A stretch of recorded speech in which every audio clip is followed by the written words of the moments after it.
This week's episode is brought to you by the Communicore Weekly Hotline. Call us at 424-785-4628 and leave us a message for our final show. Again, that's 424-785-4628, 424-785-GOAT.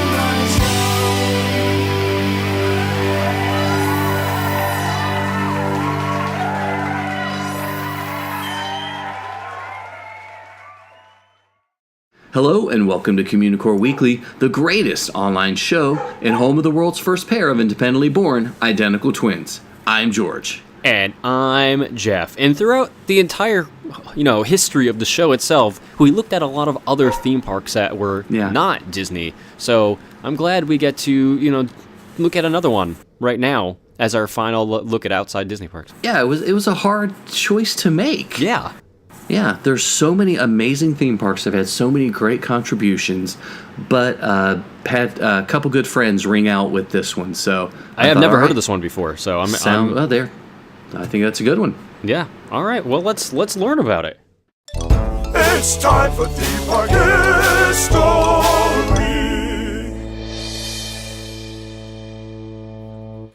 Since this is the last history segment that I'll write and research for Communicore Weekly, I wanted to look at something that tied into amusement park history and is fairly unique. I reached out to some friends, and Lon suggested that I look at Lagoon Amusement Park in Utah, and I checked with Captain Leo, and he wanted to learn a lot more about Lagoon as well. So, the Lagoon Amusement Park is located in Farmington, Utah, about 20 miles from Salt Lake City. And it's a family-owned amusement park that is 129 years old. And it also includes one of the oldest operating coasters in America. Now, the park is about 150 acres and includes a water park that is cleverly called Laguna Beach, which is hilarious because I live next door to Laguna Beach. It's known for its eclectic collection of 10 roller coasters and a large number of family-style rides. So, before we get into Lagoon, like always, I have to go back. We need to go a bit back a bit further and talk about the Great Salt Lake of the 1800s. And at the time, there were a total of 8 resorts around Great Salt Lake in the 1870s and the 1890s. And Utahns, as I'm probably not saying this right, but Utahns in the late 1800s loved the Great Salt Lake, where they could float like a cork.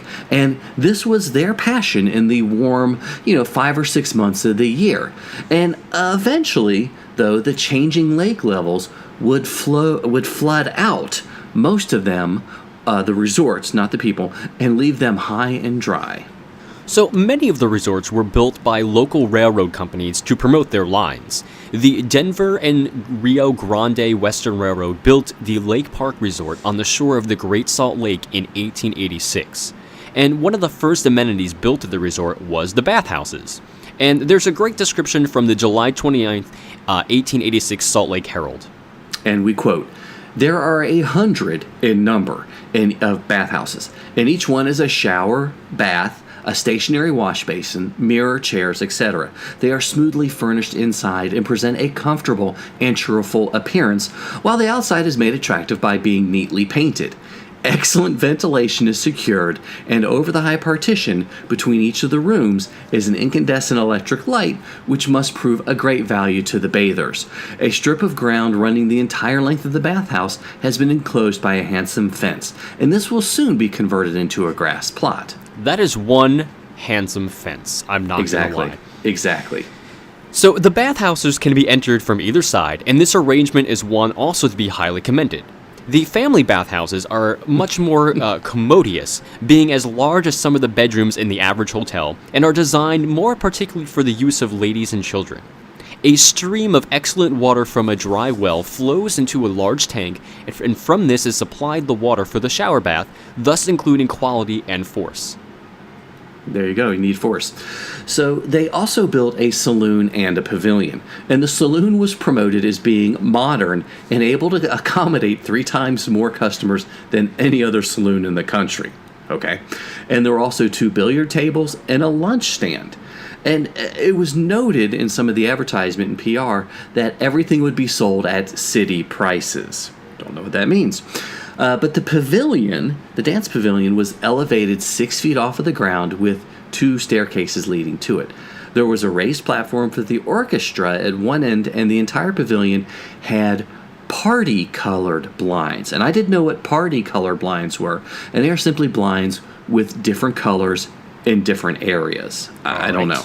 Yeah, and this was mainly to keep the sun at bay, but it was also mentioned that the blinds were there to ensure privacy for the clubs and societies that used the pavilion. There was a restaurant that served good meals. Good meals are served at the cost of 50 cents. What weird language they had. Exactly. An electric plant was built that supplied electricity to the resort, as well as a general office that offered to store valuables when visiting. And a pier extended 150 feet into the lake and was covered with a pagoda-shaped roof. In addition to swimming, there were 20 rowboats, 2 large sailboats, and a small steamboat. There were also a number of active burrows with saddles for the amusement of children, and a flying genie. But what is a flying genie? Exactly. That's one, again, I had to look up. And it's sort of like a cross between a merry-go-round and flying swings, sort of. It's more like boards, like that form a circle and are attached to a central pole by ropes or chairs. And you sit facing inward, and other people, or the active burrows, would make you spin in a circle. Apparently this was huge. All right. This was huge. Yeah. So moving along, you could rent bathing suits, and they were apparently such that, quote, none be ashamed to wear, end quotes. Unlike the bathing suits of the 70s, here's a quote, each bathhouse is provided with a shower of pure water and bathrooms. Suits and towels cost only 25 cents for a bath, while the railway fare is 50 cents for the round trip from either this city of Ogden. Okay. Bathrooms could be attained at the depot. The company have their own telegraph. It's weird, Yeah, and will send instructions ahead of the trains. Trains run every few hours to Lake Park during the bathing season. There seems like there's a lot of rules going on here, and I'm not sure it's almost like a different language. Yeah. So over the next few years, attendance waned as the lake was seen as less fit for bathing, mostly because the shore was very muddy. And by 1892, reports were that the resort hadn't been used in 2 years, but there are still excellent picnic areas. Unfortunately, the Great Salt Lake waters started receding and made bathing even more difficult and unappealing, and the lake was so far away that the resort actually closed in 1895. One of the lake owners of the Lake Park Resort was Simon Bamberger, who would eventually become the governor of Utah. And he was building his own railroad line from Salt Lake City to Ogden. And like many railroads and trolley lines, he needed to increase the patronage. So he bought the original buildings of the Lake Park Resort and moved them about 3 miles east to Farmington. And there was a small lagoon on the 40 acres of property that was originally used to harvest ice. So Bamberger had swampland cleared and enlarged it to 9 acres. And it was decided to name the resort Lagoon because of the lagoon, which obviously makes marketing sense. Exactly. So bowling, elegant dancing pavilion, fine music, a shady bowery, and good restaurants were the main advertised draw when Lagoon opened on July 12th, 1896. As we mentioned, 5 buildings were moved from Lake Park, and one of them, the Lake Park Terrace, actually lasted until 2004. So the 5 buildings, they consisted of a fun house, a hotel, a dance pavilion, a saloon, and a restaurant. And the first thrill ride actually debuted that year. It was a traditional shoot the chutes, which is a boat ride that, the boats would slide down a 30-foot high incline right into the lake or the lagoon. A bathhouse was built a few years later to bring it in full-scale swimming. And on busy summer day, close to 5,000 swimmers would be in the lake. Boating, roller skating, picnicking, and hot air balloon rides were all the rage at the time, too. The Rockets Over the Lake ride debuted in 1900 and lasted until 1987. This was a traditional amusement park ride that we've all seen. Yeah. It's, where the rockets spin around a central pole, sort of like the Astro Orbiters meets a carousel.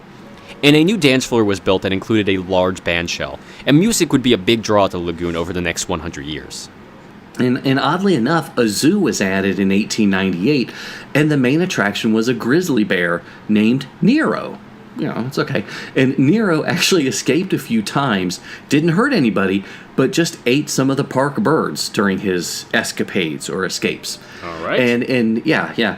In 1906, the carousel was opened, and it featured 47 hand-carved wooden horses and is still running today. Now, not much else would be added to the park for almost 15 years, and this next addition would be the roller coaster, actually called roller coaster. No superlatives whatsoever were needed, just roller coaster.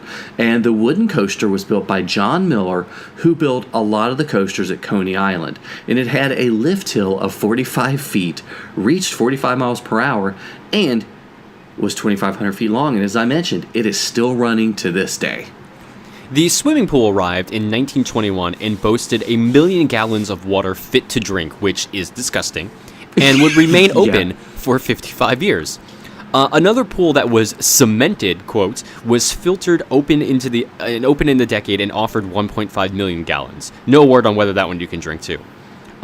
They also added fireworks in the mid-1920s and continued to heavily plant the gardens and environs with plants and trees. And even during the Great Depression, Lagoon was still going strong with the Funhouse, the airplane swing, the Rockets Over the Lake, Tilt-A-Whirl, Shoot the Chute. They were all still packing them in. The Dodgem ride opened in 1940. And the Lagoon also had a lot of musical performers, including Benny Goodman, Duke Ellington, Count Basie, and Glenn Miller. Yeah, and Lagoon, like many other parks across the country, would sort of close during World War II for several seasons. In this case, they closed for 3, 1943, 1944, and 1945, mainly due, of course, to shortages and rationing. And after the war, Lagoon would see major changes that probably saved it and prepared it for the future. And what future is that? Well, tune in 2 episodes from now to find out. He's a nerd, he's a geek, but we all like to hear him speak. So listen up to the words from his speech. It's George's Book of the Week. This week's book is Iron Man, The Gauntlet by Owen Colfer. And this is another entry in the Marvel's Young Adult series. And I've reviewed and loved the Black Widow series. So when I found out that Colfer was writing an entry about Iron Man, I was super excited. Colfer should be well-known name to Communicore cadets. We both love the Artemis Fowl and the Warp Time Travel series. And Colfer's style is engaging, witty, and sarcastic, which is always good. And I knew that Colfer would be a great person to tackle Iron Man and Tony Stark. So the Gauntlet straddles the Marvel Cinematic Universe that we're all used to, and the comic book world. It's a great tie-in for both genres, and is really going to satisfy fans of the films, the comics, and the cartoons. Now, there's no direct correlation to the films, but I think it's a good addition. Fans and newcomers are really going to learn quite a bit about Iron Man. So in The Gauntlet, the book, Colfer takes us into Tony's past, and we see a principal interaction between Tony and his father that sets Tony on a more altruistic path. And again, Colfer's experience writing young adult and tween novels really helps him build very believable characters, especially the teens. Now, fans of Iron Man tech are going to love the book, especially the moments when Tony is backed into a corner and has to make do with partial suits and equipment. And Friday, Iron Man's artificial intelligence, and he's got a robot, Tony Stark's robot, which apparently doubles as Tony on his yacht. He's like looks like a real android type thing when Tony's on a covert mission. Both of those characters play a large part of the story and, of course, act as comic foils.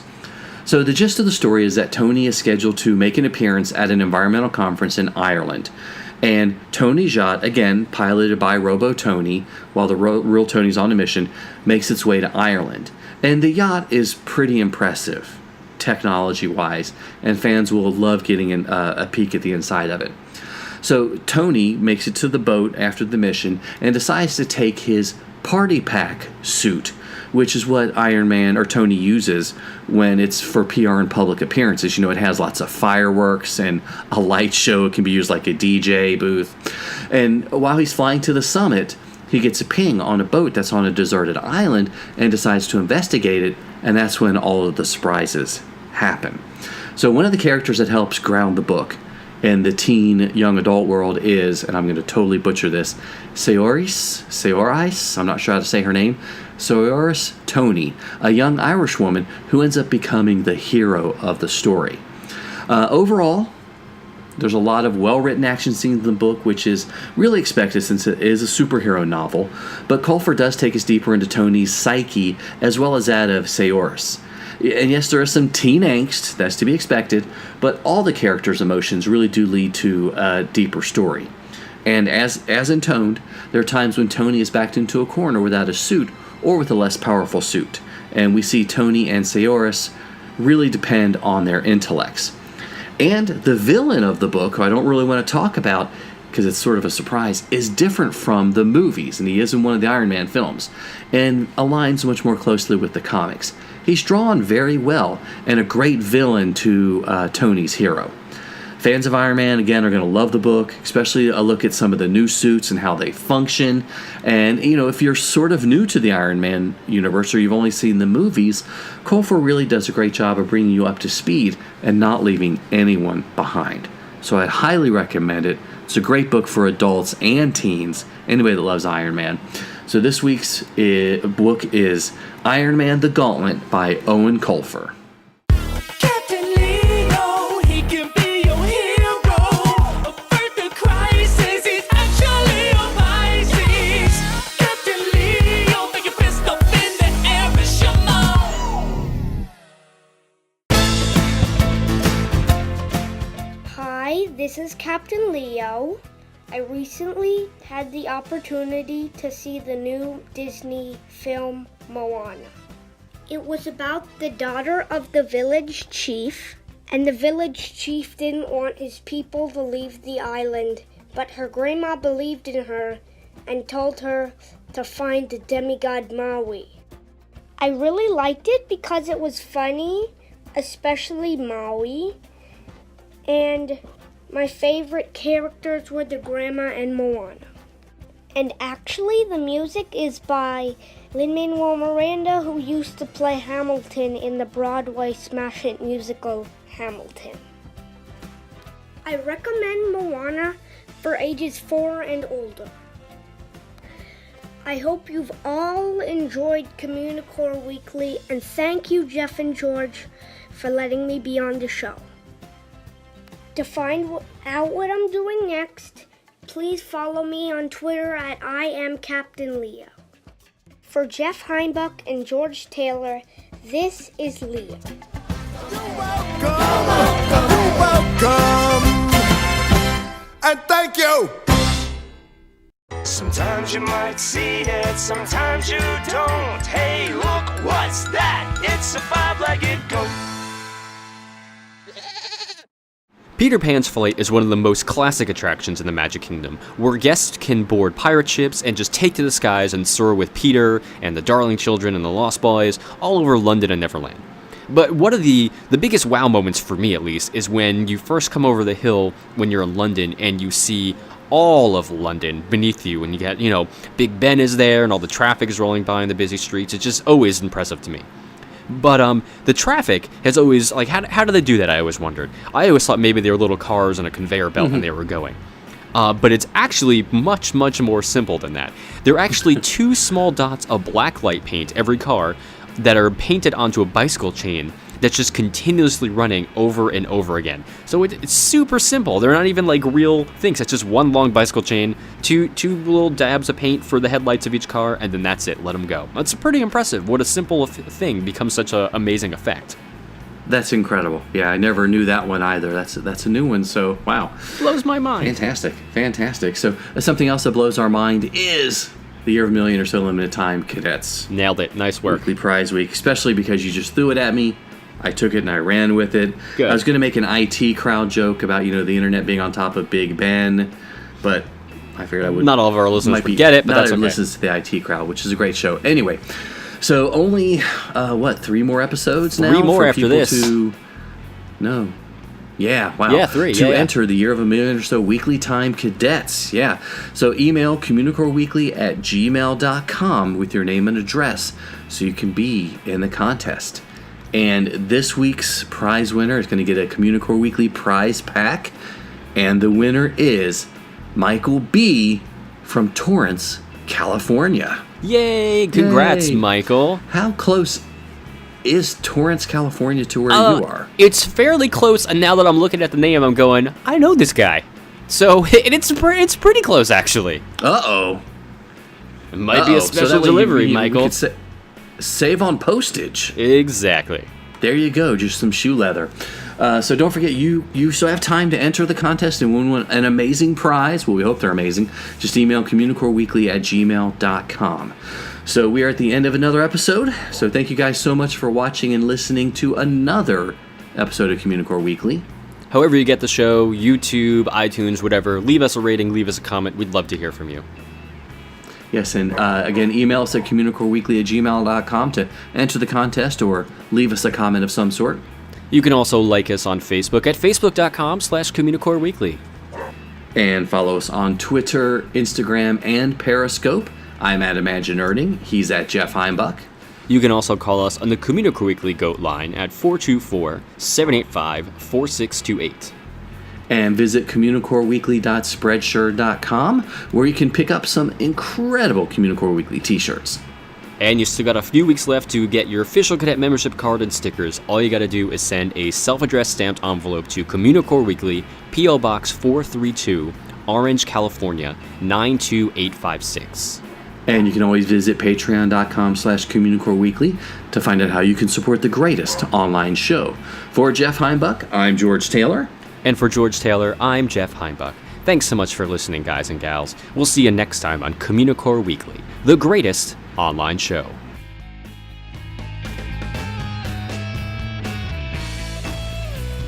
And back out.